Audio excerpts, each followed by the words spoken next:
قرآن مجید کے بعض صورتوں کے فضائل۔ قرآن جو کہ اللہ رب العزت کی طرف سے نازل کردہ کتاب ہے، اور ہم تمام لوگ اس پر جو ایمان لاتے ہیں کہ یہ کتاب اللہ کی جانب سے نازل ہوئی، اور ایمان کا یہ تقاضا بھی ہے کہ ہم اس پر ایمان لاتے ہیں، اس کے بعد اس کی تلاوت کرتے ہیں، اس کو پڑھتے ہیں، ایمان لانے کے بعد اس کو سمجھتے ہیں، ٹھیک ہے، اور اس کی باتوں پر عمل کرتے ہیں، اس کو دوسروں تک پہنچاتے ہیں۔ تو بہرحال اس کی کچھ حقوق بھی ہم پر عائد ہوتے ہیں، لیکن قرآن کے تعلق سے یاد رکھیے بہت ساری بار یہ بات دیکھی گئی ہے کہ لوگ قرآن کے تعلق سے، اس کے فضائل کے تعلق سے بہت ساری باتیں کہتے ہیں، لیکن بہت ساری مرتبہ وہ باتیں قرآن کے فضائل، فوائد، فائدوں، بینیفٹس کے تعلق سے بولتے ہیں جو سنت سے ثابت ہی نہیں۔ مطلب قرآن کے اگر فضائل، اس کے فائدے اٹھانا ہے، یا تو قرآن بتائے کہ اس کے کیسے فائدے اٹھائے جائیں گے، یا تو سنت نبوی میں، مطلب نبی اکرم صلی اللہ علیہ وسلم حدیث میں بیان کریں کہ قرآن کے یہ فضائل ہیں۔ لیکن آج ہم دیکھتے ہیں ہمارے پاس قرآن کے تعلق سے اتنی لا علمی ہے، اس پر ایمان لانے کے بعد جو اس کے حقوق ہیں کہ اس کو پڑھا جائے، اس کو سمجھا جائے، اس پہ عمل کیا جائے، اس کو دوسروں تک پہنچایا جائے، یہ تمام چیزوں سے ہماری زندگی اللہ رحم کرے خالی نظر آتی ہے۔ مطلب ایمان لانے کی جہاں تک بات ہے، بلیف کی جہاں تک بات ہے، تو ہم دعویٰ کرتے ہیں قرآن پہ ہم ایمان لائیں، لیکن باقی حقوق ترک کر دیتے ہیں۔ اسی طرح قرآن کے فضائل بھی ہے، ظاہر سی بات ہے، یہ کتاب بہت سارے جو ہے فائدے اپنے ساتھ لاتی ہے۔ اس کی تلاوت کے کئی فائدے ہیں، اتنے سارے کہ جو بتائے گئے وہ بھی ہوتے ہیں، جو نہیں بتائے گئے وہ بھی ہمیں انشاءاللہ ملتے ہیں، کچھ دنیا میں ملیں گے، کچھ آخرت میں ملیں گے۔ لیکن قرآن کے تعلق سے کچھ فضائل گھڑ دیے گئے ہیں، لوگوں نے بنا دیے، لوگوں نے بتا دیے، عجیب و غریب فضائل مختلف صورتوں کے تعلق سے، اور ایسے بھی کچھ فضائل ہیں جو ثابت ہی نہیں۔ چلیے کچھ ثابت ہے اور اس کو بڑھا دیا لوگوں نے، مطلب ایک چیز ثابت ہے کہ قرآن کی یہ صورت کی یہ فضائل ہے، اب لوگ بڑھا چڑھا کر بتا رہے ہیں، تو یہ تو سمجھ میں آ رہا ہے کہ کچھ تو ہے، لیکن اس میں لوگوں نے اضافہ کر دیا، ایڈ کر دیا۔ حالت یہ ہے کہ کچھ بھی نہیں ہے جہاں، وہاں بھی اتنے ایڈیشنز کہ عجیب و غریب باتیں کہ یہ سورت کو اتنی بار پڑھ لے تو یہ فائدہ، وہ سورت کو اتنی بار وہ کر لے تو اس کا یہ فائدہ، یہ کام اتنی بار کر لے، یا یہ سورت یہ آیت کو پڑھ لے تو فلاں فائدہ، جو کہ ثابت نہیں ہے۔ دیکھیے قرآن یقیناً مومنوں کے لیے شفا ہے، جیسے کہ اللہ رب العزت نے خود قرآن میں بیان کیا وَنُنَزِّلُ مِنَ الْقُرْآنِ مَا هُوَ شِفَاءٌ وَرَحْمَةٌ لِّلْمُؤْمِنِينَ، کہ ہم نے قرآن کو نازل کیا جس کے اندر شفا اور رحمت ہے مومنوں کے لیے۔ تو قرآن نے تو خود واضح کر دیا اس میں شفا بھی ہے اور رحمت بھی، لیکن وہ شفا کیسے حاصل کرے اور رحمت کیسے ملے، یہ میں اور آپ تو نہیں طے کر سکتے نا۔ یہ تو جس نے نازل کیا، جس کا کلام ہے اللہ، وہ بتائے، یا جس پر نازل ہوا محمد رسول اللہ صلی اللہ علیہ وسلم، وہ بتائے۔ لیکن ہمارے پاس اتنے فضائل مختلف صورتوں کے ہم نے خود ایجاد کر لی۔ اچھا، یہ عجیب و غریب بات ہے، جس کے فضائل ثابت ہے وہ غائب ہے، جس کے ثابت نہیں ہے وہ ایسے دھڑلے سے چالو، اسی کو انتہا نہیں۔ اب کوئی یہ سوال کر سکتا ہے بھائی قرآن تو ہے نا، قرآنی آیت تو ہے نا، قرآن کی سورے ہے نا، تو کیا ہوا پڑھ لیے تو، کیا ہوا گنتی طے کر لیے تو، کیا ہوا فکس تعداد بنا لیے تو، کیا ہوا ایک دن فکس کر لیے تو۔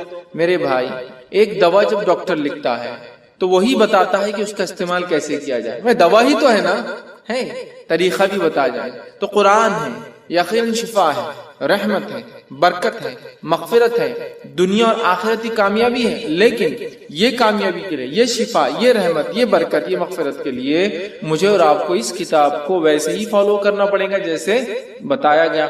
خاص طور سے فضائل کے معاملے میں مسلمان بڑے کمزور نظر آتے ہیں۔ معنی یہ، فضائل کے معاملے میں عمل سب سے زیادہ ہوتا ہے، کمزور کس معنی میں کہ گھڑ لیے گئے ہیں، خود ایجاد کر لیے ہیں، سیلف جو ہم نے بنا لیے ہے کہ بھائی یہ فائدہ ہے قرآن کا، فضائل مطلب فائدہ۔ تو اب یہ تو یا تو قرآن بتائے میرا یہ فائدہ، یہ تو حدیث۔ تو بہت ساری قرآنی صورتوں کو ہم لوگوں نے خود بنا لیا ہے کہ اس کے یہ فضائل ہیں، اس کے یہ فوائد ہیں، اس کے یہ بینیفٹس ہیں، اس کے یہ ثمرات ہیں۔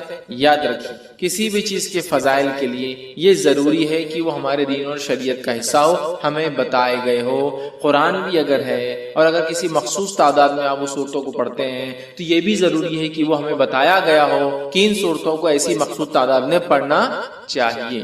تو آج میں انشاءاللہ عزیز قرآن کی چند صورتوں، بعض صورتوں کو میں نے اس لیے کہا کہ ہر صورت کے فضائل بیان کرنا ممکن بھی نہیں ہے، میں کم بیش وہ فضائل بیان کروں گا جو حدیث میں واضح آتے ہیں، کلیئر کہا گیا، صورتوں کے نام لے کر کہے گئے، جیسا کہ سارے قرآن کے فضائل ہیں، مطلب قرآن مجید کے پڑھنے کے فضائل، تو وہ تو کچھ بھی بڑھیا فضائل ہے۔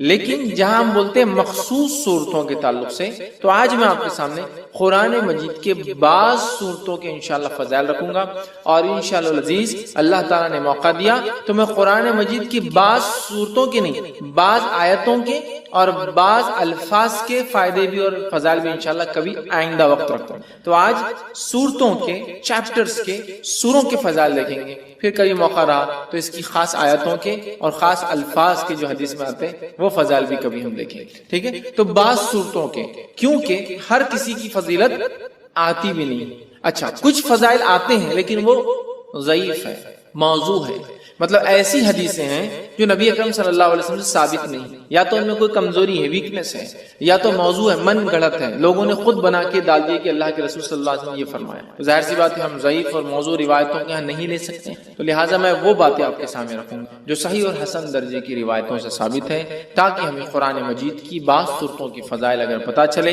تو ہم ان صورتوں کو پڑھ کر تلاوت کر کے انشاءاللہ ان سے بینیفٹس اٹھا سکتے ہیں۔ میں بہت سرسری طور سے کچھ صورتیں ایسی جن کی بہت لمبے لمبے فضائل، جیسے کہ سورۃ الفاتحہ بہت لمبے لمبے، سورۃ الملک، اسی طرح سورہ اخلاص، سورہ فلق، سورہ ناس، بہت طویل ان کے بینیفٹس آتے ہیں، فضائل آتے ہیں، لیکن یقیناً اتنا وقت نہیں ہے کہ میں تمام کے لوں۔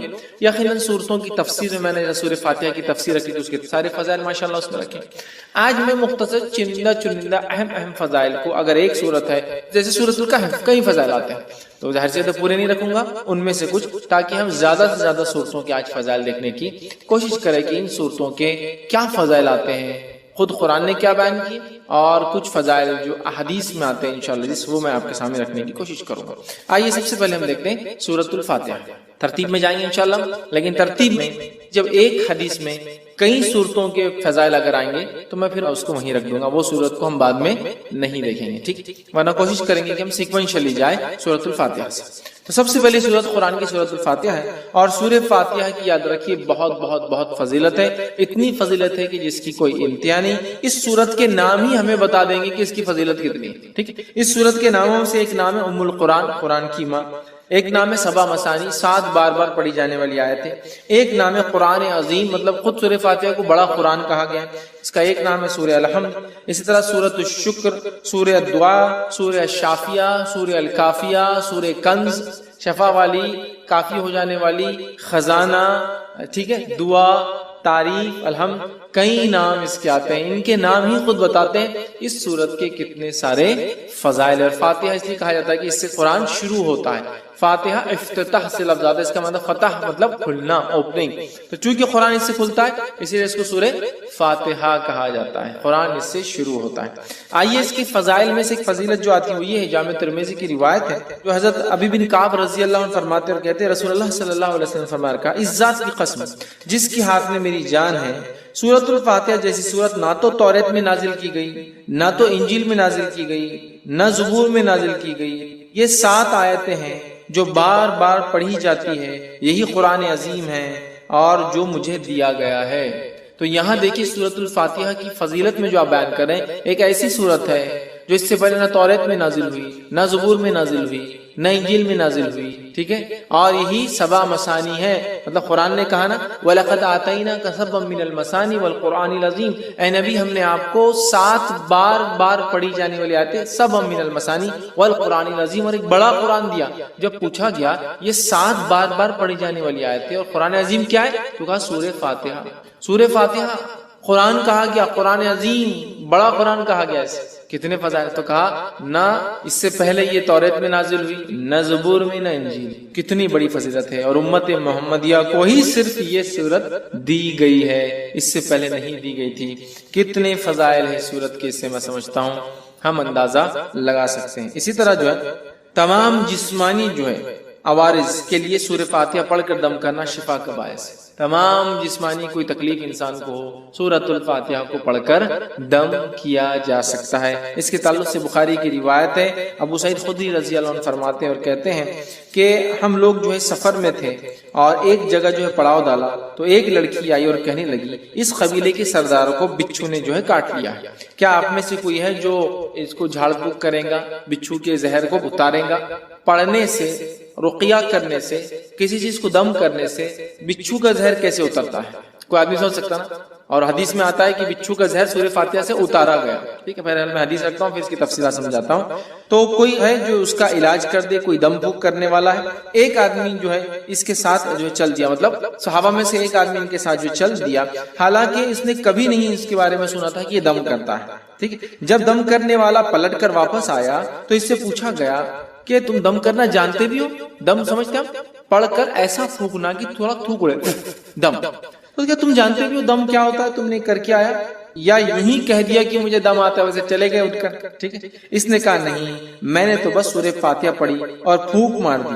ٹھیک، سورہ فاتحہ پڑھی اور پھونک مار دی اور اس کو شفا ہو گئی. اب آپ کوئی سوچ سکتا آدمی کہ بچھو نے کاٹا، زہر ہے، اور آپ پھونکنے کی بات کر رہے ہیں. ٹھیک، تو آج جدید سائنس اس طرف بڑھ چکی ہے کہ لیکوڈز کے اندر خود کی سمجھنے کی صلاحیتیں ہوتی ہیں. معلوم، پانی کے تعلق سے ایک اسٹڈی آئی ہے کہ پانی پہ جب کچھ کلمات پڑھے جاتے ہیں تو پانی اپنے مالیکولز کو ریسٹرکچر کرتا ہے. معلوم، مطلب اس کو جب کچھ پڑھا جاتا ہے، جیسے ایک آدمی بسم اللہ کہہ کر پڑھے گا تو پانی اپنے آپ کو ریسٹرکچر کرے گا. معلوم، وہ آپ کے انسٹرکشنز کو سمجھ سکتا ہے. اب یہ الگ بات ہے کہ ابھی یہ اب ایک سائنٹیفک، ابھی اس کے لیے فیکٹس ایک لمبا وقت ہے، بٹ ابھی ہم کو پتا چل رہا ہے جو سائنس آج کی بتا سکتی ہے. لکوڈز جو ہوتے ہیں ان میں اپنی انڈرسٹینڈنگ ہوتی ہے اور وہ ریسٹرکچر کر سکتے، ریڈیزائن کر سکتے اپنے آپ کو، سامنے والا کیا پڑھ رہا ہے. اگر اسی بات کو ہم ذہن میں رکھیں، جو آج ایک ابتدا ہے اس فیلڈ کی، ہو سکتا ہے آگے بہت ساری باتیں ہمارے سامنے آئے، یہ ابتدا ہے، تو ہمیں پتا چلتا ہے زہر بھی قسم کا لکوڈ ہے جو اندر جا رہا ہے. جب اللہ کا کلام پڑھ کے انسٹرکشنز مل رہے ہیں تو وہ ایکٹ کرتا ہے، ریئیکٹ کرتا ہے، ریسٹرکچر کر سکتا ہے اپنے آپ. جو زہر ہے وہ شفا میں بھی تبدیل ہو سکتا ہے. واللہ عالم، یہ تو ابھی ابتدا ہے. آگے آگے دیکھیے جو ہے سائنس دنیا کیا کیا ثابت کرتی ہے جو اسلام نے پہلے ہی بتا دیا ہے نا. آج بہت ساری تھراپی جس میں صرف پھونکا جاتا ہے اور سہلایا جاتا ہے. دیکھا آپ نے، مساج خالی پھونکتے ہیں اور ایسا ایسا یوں کرتے ہیں، ملتے ہیں. صرف مساج نہیں، صرف یوں ملیں گے، سر پہ ہاتھ پھیریں گے، باڈی پہ ہاتھ پھیریں گے اور بولتے ہیں اس سے علاج ہے. مطلب جرمنی میں ایک سائنٹسٹ ہے، وہ پاگلوں کا یا لوگوں کا علاج کرتا ہے جن کو مرگی وغیرہ کی بیماری، ایپیلیپسی وغیرہ ہوتی ہے، اور وہ ان کو، حالانکہ نان مسلم ہے، کرسچن ہے، تجوید کے ساتھ قرآن پڑھاتا ہے اور اس کی تجزیے کے مطابق، اس کے ایکسپیریمنٹس کے مطابق وہ کہتا ہے اللہ لفظ کو جو تجوید کے ساتھ پراپرلی برابر ادا کیا جائے، ایسا آدمی پاگل نہیں ہوتا ہے.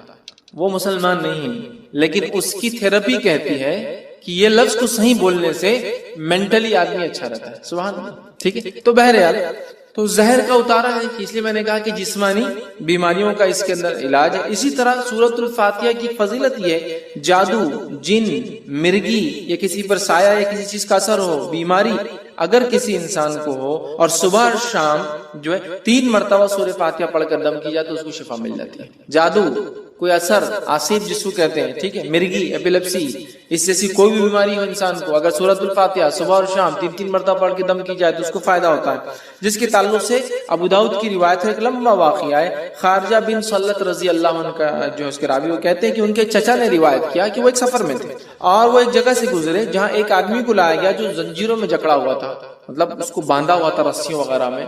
لوگوں نے کہا یہ پاگل ہے اور تم محمد صلی اللہ علیہ وسلم کے ساتھی ہو اور تم محمد صلی اللہ علیہ وسلم کے ساتھ رہے ہو، کچھ ایسا پڑھو کہ اس انسان کو شفا ہو جائے.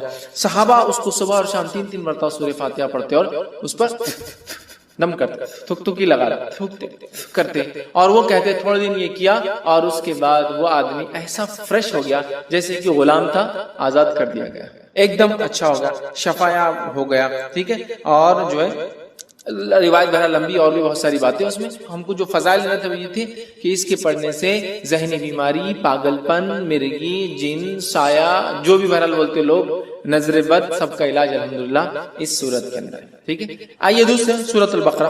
سورۃ البقرہ کی کیا فضیلت ہے اس کے تعلق سے میں سمجھتا ہوں بہت زیادہ بتانے کی ضرورت نہیں. یہ بڑی مشہور و معروف سورت ہے، قرآن کی سب سے بڑی سورت ہے. حدیث کے اندر اس کی فضیلت میں جو آتا ہے، جامع ترمذی کی روایت ہے، نبی اکرم صلی اللہ علیہ وسلم فرمایا کہ جس گھر میں سورۃ البقرہ تلاوت ہوتی ہے اس گھر میں شیطان داخل نہیں ہوتا ہے. میں یقیناً حدیث کے کمپلیٹ ورڈنگز نہیں رکھوں گا کیونکہ ہمیں کافی صورتوں کی فضیلت دیکھنا ہے، بس سرسری طور سے بیان کرتا جاؤں گا، کوئی دیکھنا چاہے تو تفصیلات دیکھ سکتا ہے. تو جامع ترمذی کی روایت نبی اکرم صلی اللہ علیہ وسلم فرمایا اور کہا کہ جس گھر میں سورۃ البقرہ پڑھی جاتی ہے اس گھر میں شیطان داخل نہیں ہوتا ہے، یاد رکھیے. اسی طرح سورۃ البقرہ کے تعلق سے صحیح مسلم کی روایت میں جو فضائل آتے ہیں وہ کیا سنی. سورۃ البقرہ کی تلاوت اور سماعت جادو کا بہتر علاج ہے. تلاوت اور سننا جادو کا علاج ہے۔ دوسرا، کوئی جادوگر سورۃ البقرہ پہ غالب نہیں آ سکتا۔ تیسرا فائدہ اسے پتہ چلا ہے اس کی تلاوت کرنے سے گھر میں خیر و برکت آتی ہے۔ چوتھی فضیلت معلوم ہوتی ہے اس کی تلاوت ترک کرنے سے گھر کی خیر و برکت سے انسان محروم ہو جاتا ہے، ٹھیک ہے۔ پانچواں فائدہ آتا ہے قیامت کے روز سورہ بقرہ اپنے پڑھنے والوں کے لیے مغفرت کے لیے جھگڑا کرے گا۔ 5 فضائلات صحیح مسلم کی روایت میں، ٹھیک ہے۔ اور ابو امامہ باہلی رضی اللہ عنہ اس حدیث کے راوی ہے۔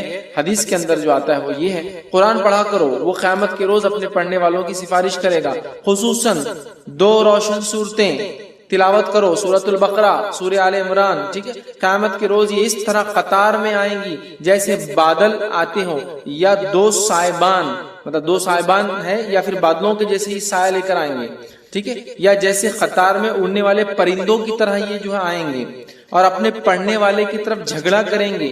سورہ بقرہ اور سورہ آل عمران کی اللہ ان کی مغفرت کرو، ان کو معاف کر دو، تو جھگڑا کریں گے، تو انہیں پڑھا کرو، ٹھیک ہے۔ ان کا پڑھنا باعث برکت ہے اور اس کا چھوڑنا باعث حسرت ہے، خیر و برکت چھین جاتی ہے اور جادوگر اس کا مقابلہ نہیں کر سکتے۔ 5 فضیلت پورے قرآن کی بھی ہے۔ سورہ بقرہ اور سورہ آل عمران کا خاص نام لیا گیا، 2 نمبر اور 3 نمبر کا سورہ قرآن کا یہ، ٹھیک ہے۔ اسی طرح شیطان گھر میں داخل نہیں ہوتا ہے، جادو کا اثر ختم ہو جاتا ہے۔ اب اگر جادو ہو گیا ہے یا شیطان اندر آ گیا ہے تو بھاگ بھی جاتا ہے اس کے پڑھنے سے۔ مطلب ایک تو اندر نہیں آنے دینا، ایک تو جادو ہوگا تو علاج کرنا، اور ایک آ گیا تو ہکالنا، تینوں کام ہو سکتے ہیں سورہ بقرہ سے۔ سنیے حدیث کے اندر روایت ہے، حاکم کی روایت ہے، نبی اکرم صلی اللہ علیہ وسلم نے فرمایا اور کہا ہر چیز کی ایک چوٹی ہوتی ہے، قرآن مجید کی چوٹی اور فضیلت اور عظمت کے اعتبار سے سورۃ البقرہ اس کی چوٹی ہے، پیک ہے، پیناکل ہے اس کا، ٹھیک ہے۔ جس گھر میں سورہ بقرہ پڑھی جاتی ہے شیطان سنتے ہی اس گھر سے بھاگ جاتا ہے۔ جس گھر میں سورۃ البقرہ پڑھی جاتی ہے شیطان سنتے ہی بھاگ جاتا ہے۔ ایول، برائی جتنی بھی ہے شیطان لاتا ہے نا، گھر سے بھاگ جاتی ہے، ٹھیک ہے۔ آئیے تیسرا سورہ، سورہ آل عمران۔ سورہ آل عمران کے تعلق سے آتا ہے قیامت کے روز، جو ہم نے پیچھے جو روایت دیکھی اس روایت میں تفصیلات آ چکی تھی صحیح مسلم کی روایت کے اندر، جہاں نبی اکرم صلی اللہ علیہ وسلم نے فرمایا 2 قطار، یا تو پرندوں کی، یا تو 2 سائبان، درخت جو بڑے سائیدار ہوتے، یا تو بادلوں کے جیسی 2 صورتیں آئیں گی اور اپنے پڑھنے والے کی سفارش، بلکہ جھگڑا کریں گے ان کے لیے، نور ثابت ہوں گی ان کے لیے۔ اور روز قیامت جب کوئی سایہ نہ ہوگا تو 7 تو عرش میں ہے، اس کے علاوہ جن کو سایہ ملے گا ان میں سورۃ البقرہ اور سورہ آل عمران پڑھنے والے بھی، اور یہ 2 نور جیسے ثابت ہوں گے، ٹھیک ہے۔ تو سورہ آل عمران بھی اس میں شامل تھا، یہ نور جیسی ثابت ہوں، سایہ دار درخت جیسی ثابت۔ یہ اس کے بڑے فضائل یاد رکھیں سورۃ آل عمران کے، اور یہ لڑیں گی، یاد رکھیے لڑیں گی۔ آئیے حدیث کے الفاظ سن لیجیے۔ نبی اکرم صلی اللہ علیہ وسلم کو، یہ مسلم کی روایت ہے، کو فرماتے ہوئے سنا ہے کہ قیامت کے روز قرآن مجید لایا جائے گا اور جو لوگ قرآن پر عمل کرتے تھے وہ بھی لائے جائیں گے۔ سورہ بقرہ اور سورہ آل عمران آگے ہوں گے۔ اس کے بعد نبی اکرم صلی اللہ علیہ وسلم نے ان دونوں صورتوں کی 3 مثالیں دی جنہیں میں آج تک نہیں بھولا۔ راوی کہتے ہیں اور فرماتے وہ دونوں صورتیں بادل کے 2 ٹکڑوں کی طرح ہوں گی، مطلب سایہ دیں گی۔ 2 کالے رنگ کی جو چھتریاں ہوں گی جن میں روشنی چمک رہی گی، بادل جیسی ہوں گی، 2 چھتریاں ہوں گی ان میں روشنی بھی چمک رہی ہوں گی، ٹھیک ہے۔ اور 2 قطاریں پرندوں کی ہوں گی اور وہ اپنے صاحب کی طرف جو ہے جھگڑیں گی۔ 2 قطاریں پرندوں کی طرح ہوں گی اور وہ اس کو پڑھنے والوں کے لیے جھگڑا کریں گی اللہ سے۔ تو یہ 2 صورتیں بڑی اہم ہیں، سورہ بقرہ اور سورہ آل عمران۔ سورہ فاتحہ کی فضیلت ماشاءاللہ ہم دیکھ چکے ہیں۔ چوتھی جو ہم دیکھیں گے سورت وہ ہے سورہ ہود۔ اب بیچ میں بہت ساری صورتیں ہم چھوڑ چکے ہیں، ان کی بہت ساروں کی فضائل ثابت نہیں ہوتے ہیں، ٹھیک ہے، اس لیے ہم چھوڑتے چلیں گے۔ اس لیے بعض میں نے کہا جو بہت اہم ہے، اور بہت ساروں کے تعلق سے میں نے جیسا کہا کہ بہت ساری ضعیف روایتیں آتی ہیں تو میں وہ نہیں رکھوں گا آپ کے ساتھ، ٹھیک۔ سورہ ہود کو ہم دیکھتے ہیں۔ سورہ ہود کی یاد رکھی بڑی فضیلت ہے، اور سورہ ہود کے تعلق سے جامع ترمذی کی روایت ہے، جو باتیں ہمیں پتہ چلتی وہ یہ ہے کہ سورۃ الہود سورہ نمبر 11، سورہ واقعہ سورہ نمبر 56 56، سورہ مرسلات سورہ نمبر 77 77، سورہ نبا سورہ نمبر 78 78، سورہ تکویر سورہ نمبر 81 81 جو ہے، ان صورتوں کی ایک ہی حدیث میں ایک ساتھ فضائل آتے ہیں۔ 5 صورتوں کی کیا فضائل ہے؟ عبداللہ ابن عباس رضی اللہ عنہما کے راوی وہ کہتے ہیں ابوبکر صدیق رضی اللہ عنہ نے عرض کیا یا رسول اللہ صلی اللہ علیہ وسلم آپ بوڑھے ہو گئے ہیں، مطلب نبی اکرم صلی اللہ علیہ وسلم کے سر میں کچھ بال سفید نظر آنے لگے تھے، حالانکہ انس بن مالک رضی اللہ عنہ کہتے ہیں آپ کی بہت کم بال سفید تھے اور آپ تیل لگانے سے چھپ جایا کرتے تھے۔ تو اللہ کے رسول صلی اللہ علیہ وسلم سے ابوبکر صدیق نے پوچھا رضی اللہ عنہ کیا بات، بہت سارے بال آپ کے سفید نظر آئے؟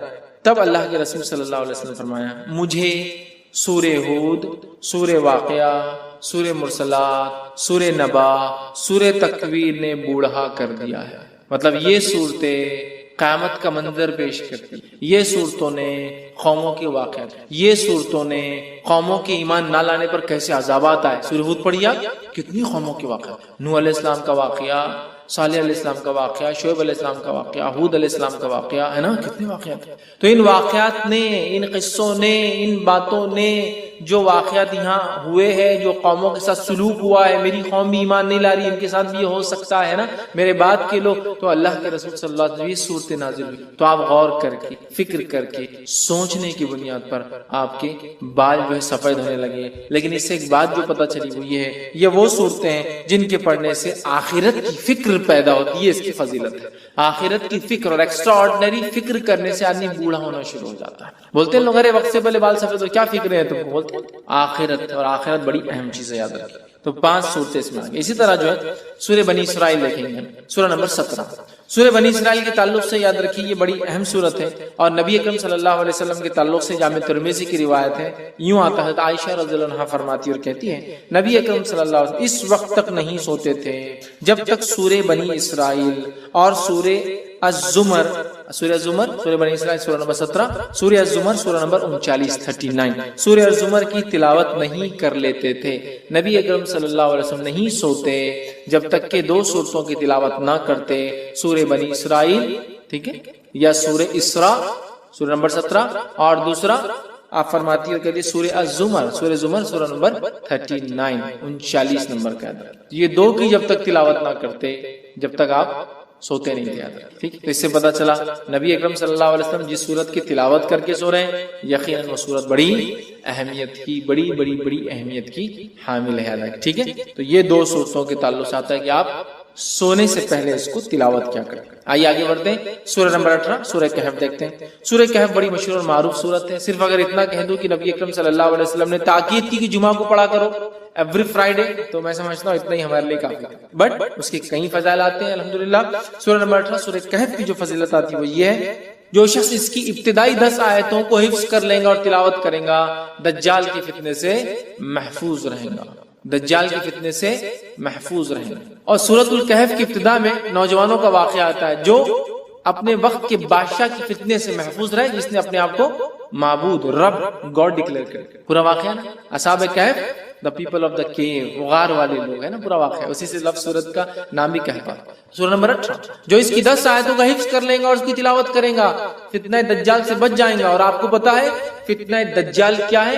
فتنہ دجال وہ فتنہ ہے جس کے تعلق سے حدیث میں آتا ہے کہ آدم علیہ الصلوۃ والسلام اور نوح علیہ الصلوۃ والسلام نے اپنی قوم کو اس سے ڈرایا، حالانکہ ان کے زمانے میں آنے والا نہیں تھا، آخری نبی کے آئے تک نہیں آنے والا تھا، ہے نا، اور آخری نبی کی دور میں بھی نہیں آنے والا تھا، ان کے امتیوں میں آنے والا تھا، اور وہ بھی ہر امتی پہ نہیں آنے والا تھا، جو زمانے کے آخری وقت میں رہیں گے، جو ایمان کے اعتبار سے بڑے کمزور ہوں گے، تو ان میں جو مضبوط ہوں گے وہ بچ جائیں گے، ٹیسٹ ہوگا ایک طرح سے، امتحان۔ تو فتنہ دجال کا فتنہ وہ فتنہ ہے کہ آدم علیہ السلام، نوح علیہ السلام نے، اور حدیث میں آتا ہر نبی نے اپنی قوم کو اس سے ڈرایا ہے۔ اور جب اللہ کے رسول صلی اللہ علیہ وسلم نے علامت قیامت بیان کی نا، حدیث میں آتا، راوی کہتے ہیں فجر کی نماز کے بعد نبی اکرم صلی اللہ علیہ وسلم نے کہا کہ میں تم سے نہ کہتا تھا دجال کے بارے میں، تمیمہ داری جو کرسچن تھے، عیسائی تھے، وہ آج میرے پاس پہنچے 1 مہینے کے سفر کے بعد، اور انہوں نے مجھ سے ایک واقعہ بیان کیا، چونکہ وہ ایمان بھی لائے ہیں، اس چیز کو دیکھنے کے بعد اسلام قبول کر لیا ہے، اور انہوں نے دجال سے ملاقات کی ہے، میں نہ کہتا تھا تم سے۔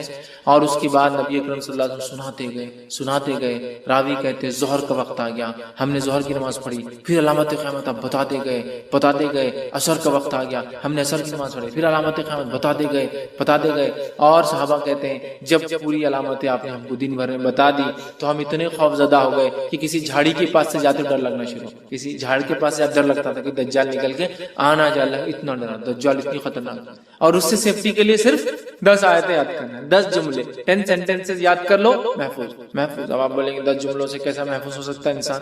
ہو سکتا 10 جملے کے معنی اور مفاہیم۔ ابھی تو میں کہہ رہا ہوں قیامت تک قرآن اپنے عجیب و غریب معجزے دکھاتا رہے گا. قرآن دیکھیے ہر نبی کو اللہ نے قوم کے بھیجا، قوم ایمان بغیر معجزے کے نہیں لائی، میراکل کے. تو اللہ تعالیٰ نے اب چونکہ نبی نہیں بھیجیں گا تو ایک ایسا معجزہ میراکل قرآن بھیج دیا جو ہر دور میں اپنے آپ کو معجزہ ثابت کر کے رہے گا، ہر ایج میں ثابت کرے گا. نبی اکرم صلی اللہ علیہ وسلم کے زمانے میں عربی اور لغت کا ایج تھا، شاعری کا ایج تھا، قرآن نے ثابت. اس کے بعد کے زمانوں میں فلسفوں کو لوگوں نے آگے کیا، قرآن نے ثابت. آج سائنس اور ٹیکنالوجی قرآن ثابت کرتا ہے، کل کوئی اور دور ہوگا قرآن وہاں بھی اپنے آپ کو. اس کی 10 آیتیں سورۃ الکہف کی صحیح مسلم کی روایت ہے. ابو درداء رضی اللہ عنہ فرماتے ہیں، کہتے ہیں رسول اکرم صلی اللہ علیہ وسلم فرمایا جس نے سورہ کہف کی پہلی 10 آیتیں یاد کر لی وہ فتنہ دجال سے محفوظ کر لیا گیا. یاد کرو، سمجھو اس کو، اس کے معنی مفہوم پہ غور کرو، فتنہ دجال سے انشاءاللہ ہم بچ جائیں گے. ٹھیک ہے. اسی طرح جو ہے سورہ کہف کی آخری 10 آیت تلاوت کرنے والا فتنہ دجال سے محفوظ رہے گا. پہلی 10 آیتیں یاد کرنے والا، آخری 10 آیتیں تلاوت کرنے والا محفوظ رہے گا. یاد بھی کر لے، یاد کرنا ہے تو مسئلہ نہیں. اور کچھ علماء لکھتے ہیں ہو سکتا ہے دونوں سے فائدہ، واللہ عالم. چونکہ طبرانی کی روایت میں الفاظ اس طرح سے، ابو سعید خدری رضی اللہ عنہ راوی کہتے ہیں رسول اللہ صلی اللہ علیہ وسلم فرمایا جس نے سورۃ الکہف کو اس طرح پڑھی جس طرح نازل ہوئی تو وہ اس کے لیے قیامت کے روز نور ہوں گی. مکہ سے لے کر جس جگہ وہ رہتا وہاں تک کے لیے نور. انڈیا سے وہاں پڑھے تو وہاں تک اتنا بڑا نور رہے گا، جس جگہ سے مکہ تک اتنا بڑا نور اس کے لیے ثابت ہوگا. اور جس نے سورہ کہف کی آخری 10 آیتیں پڑھی فتنہ دجال سے اس سے کوئی نقصان نہیں پہنچے گا. تو 10 آیتیں یاد کر لی تو بھی بچ گیا، آخری 10 آیتیں پڑھ لی تو بھی بچ گیا. ٹھیک ہے. اور میں بھی ہو سکتا دونوں بھی اس کا معنی ہو کہ پہلی بھی پڑھ لے، 10 بعد کی بھی پڑھ لے، انشاءاللہ انسان محفوظ. اسی طرح جمعہ کی روز سورہ کہف کی تلاوت کرنے والے کے لیے 2 جمعوں کے درمیان ایک روشن نور ہوتا ہے. 2 جمعے کے درمیان روشن نور ہوتا ہے. یہ حاکم اور بیہقی کی روایت ہے. اسی طرح جو ہے سورہ کہف کے بعد سورہ فتح. سورہ فتح یہ قرآن کی 48 نمبر کی سورت 48. ٹھیک ہے. سورہ فتح کے تعلق سے جو ہے آپ صلی اللہ علیہ وسلم فرمایا اور کہا کہ دنیا وما فیہا کی ہر نعمت سے زیادہ یہ سورت مجھے محبوب. دنیا اور اس میں جو کچھ ہے اس سے زیادہ مجھے یہ سورت محبوب ہے، پسندیدہ ہے، میں اس کو چاہتا ہوں. کیوں؟ بخاری کی روایت ہے، ہم جانتے ہیں سورہ فتح نازل ہوئی تھی اس کی ابتدا جب حدیبیہ 6 ہجری کا واقعہ ہے. عمرے کے لیے صحابہ اور اللہ کے رسول صلی اللہ علیہ وسلم گئے، مشرکین نے آنے نہیں دیا. ایک ٹریٹی سائن ہوئی، ایک پیکٹ سائن ہوا، صلح سائن ہوئی، دستخط ہوئی جس کو صلح حدیبیہ کہتے ہیں. اور صحابہ پریشان تھے، دل میں تھوڑے سے ملال کر رہے تھے کہ ہم جنگ لڑتے ان سے، ہم کو آنے نہیں دیتے. اللہ کے رسول صلی اللہ علیہ وسلم لیکن امن کو پسند کیا جنگ کے مقابلے میں. تو اللہ رب العزت نے جب یہ ہو گیا تو اللہ نے فرمایا انا فتحنا لک فتحا مبینا، اے نبی ہم نے آپ کو کامیابی دی کھلی.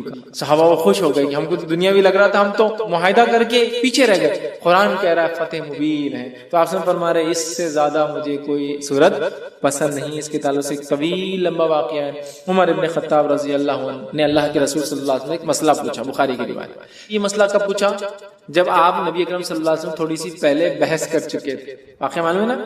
حضرت عمر رضی اللہ عنہ آئے، اللہ کے رسول صلی اللہ علیہ وسلم نے کہا کہ اللہ کے رسول صلی اللہ علیہ وسلم کے ہم حق پر نہیں ہیں. آپ نے کہا تو ہم لڑتے کیوں نہیں، کیوں صلح ہو رہی ہے؟ آپ سے خاموش. پھر گئے ابوبکر صدیق رضی اللہ عنہ کے پاس، کہا مسئلہ کیا ہے؟ ہم حق پر نہیں ہیں تو کہا ہے پھر لڑتے کیوں نہیں؟ ابوبکر صدیق خاموش رہے. کہ اللہ کے رسول خاموشی اختیار کی نا، مل گیا نا جواب.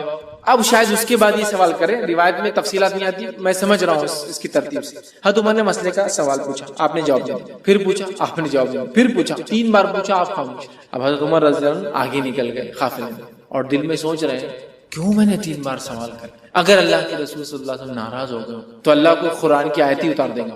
اب میرے کچھ نہ کچھ مصیبت آتی، مطلب کہیں میرا تذکرہ نہ آ جائے، قرآن اتر جائیں گا اور میرا کنڈیمنیشن یا میرے بارے میں کچھ نہ کچھ آ جائے گا اور یہ ٹھیک نہیں ہو. بہت پریشان ہو، بہت دل میں پریشان ہونے لگے اور آگے چلے گئے کہ 3 بار پوچھنا، 1 بار پوچھا ٹھیک تھا نا، کیوں میں نے سیکنڈ اور تھرڈ ٹائم پوچھ لیا؟ اننیسیسری تھا، نہیں بولنا چاہیے تھا، نہیں پوچھنا چاہیے تھا. آپ سب پتہ نہیں کیا کیفیت میں تھے، کیا حالت تھی. اب میرے پہ خواہ ہوتا جاتا ہے. اب اتنی دیر میں اللہ کے رسول صلی اللہ علیہ وسلم نے کہا عمر کہاں ہے؟ اب یہ تو آگے چلے گئے.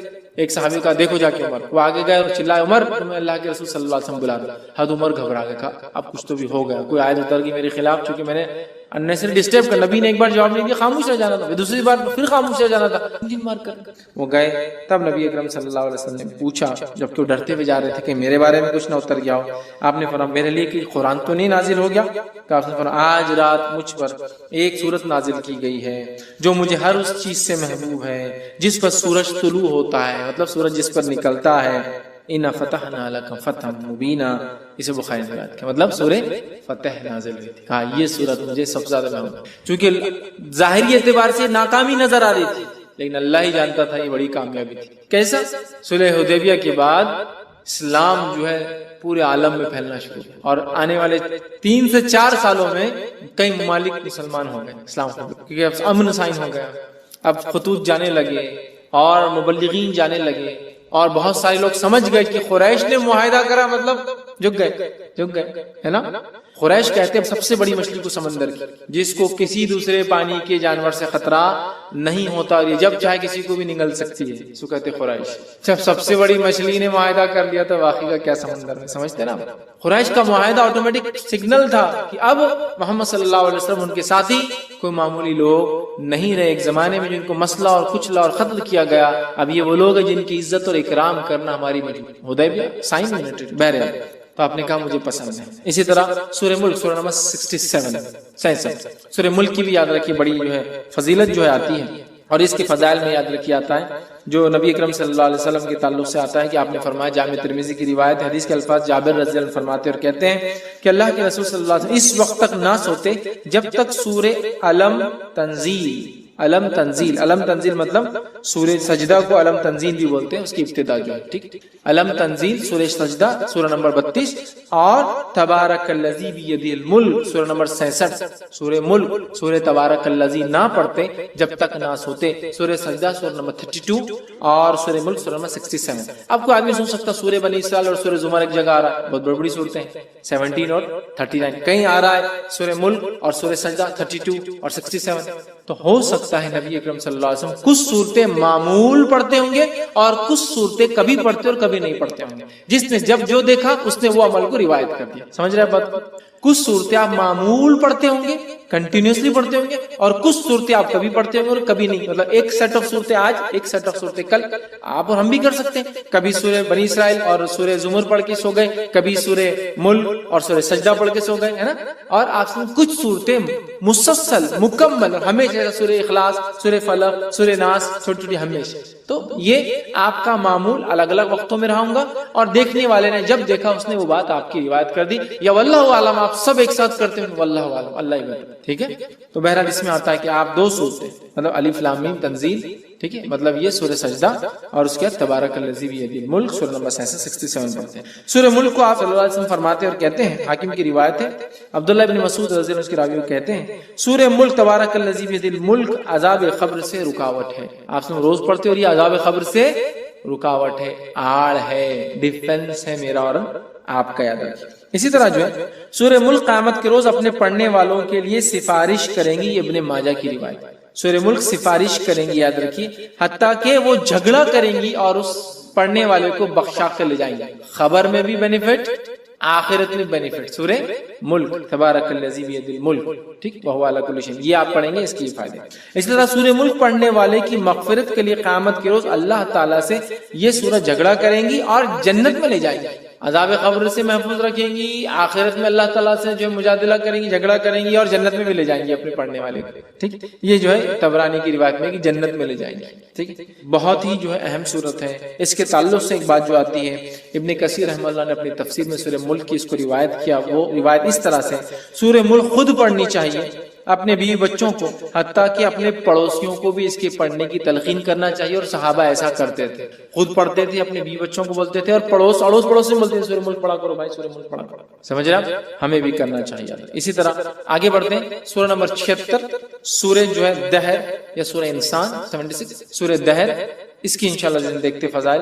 روایت صحیح مسلم کی ہے، رسول اکرم صلی اللہ علیہ وسلم جمعہ کے روز فجر کی نماز میں سورہ سجدہ اور سورہ دہر کی تلاوت کرتے ہیں، سورہ دہر سورہ نمبر 76 اور سورہ سجدہ سورہ نمبر 32 کی آپ صلی اللہ علیہ وسلم فجر کی نماز میں تلاوت کرتے تھے، ٹھیک ہے۔ اور جمعہ کے روز، جمعہ کے دن جب آپ فجر پڑھاتے تو ان 2 صورتوں کی اس میں جو ہے آپ صلی اللہ علیہ وسلم تلاوت کیا کرتے تھے۔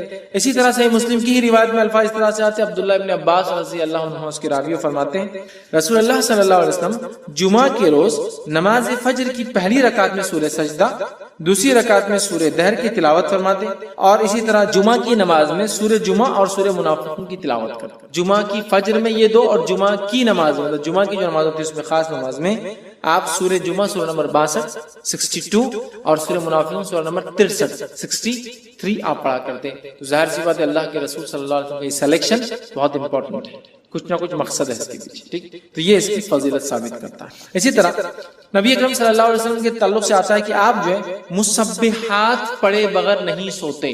مسبحات کس کو کہتے ہیں؟ مسبحات یہ 7 قرآن کی صورتیں ہیں جن کی ابتدا اللہ کی حمد و ثنا یا تسبیح سے شروع ہوتی ہے. جیسے فار ایگزامپل مثال کے طور پہ سورہ نمبر 17 سورہ بنی اسرائیل، سبحان الذی اسری بعبدہ، سبحان. مسبحات وہ صورتیں جن کی فرسٹ آیت میں اللہ کی حمد و ثنا اور تسبیح ہے. سمجھ رہا؟ مسبحات اس کو کہتے ہیں. ٹھیک ہے، سبح اسم ربک الاعلی، سورہ اعلیٰ کی پہلی آیت مسبحات کہتے ہیں. تو ایسی 7 صورتیں ہیں جو اللہ کی حمد و ثنا سے ان کی پہلی آیت شروع ہوتی ہے، اس کو کہتے ہیں مسبحات. تو ایک روایت میں آتا ہے جامع ترمذی کی، نبی اکرم صلی اللہ علیہ وسلم، جس کے راوی جو ہے ارباز بن ساریہ رضی اللہ عنہ کہتے ہیں، نبی اکرم صلی اللہ علیہ وسلم سونے سے پہلے مسبحات کی تلاوت فرمایا کرتے تھے اور ارشاد فرماتے تھے ان میں ایک آیت ایسی ہے جو 1000 آیت سے بہتر ہے. ایک آیت کون سی ہے؟ مخفی، چھپا ہوا ہے، ہڈن. یہ قرآن کے چھپے ہوئے خزانوں میں سے خزانہ ہے. جیسے حروف مقطعات ہے نا، چھپے ہوئے خزانے ہیں قرآن کی، چھپی ہوئی چیز ہے، ویسا ہے. ایک ہے کوئی جو 1000 کے برابر ہے. مسبحات میں کون کون سے آتا ہے؟ وہ صورتیں جن کی ابتدا اللہ کی حمد و ثنا سے شروع ہوتی ہے. ایسی 7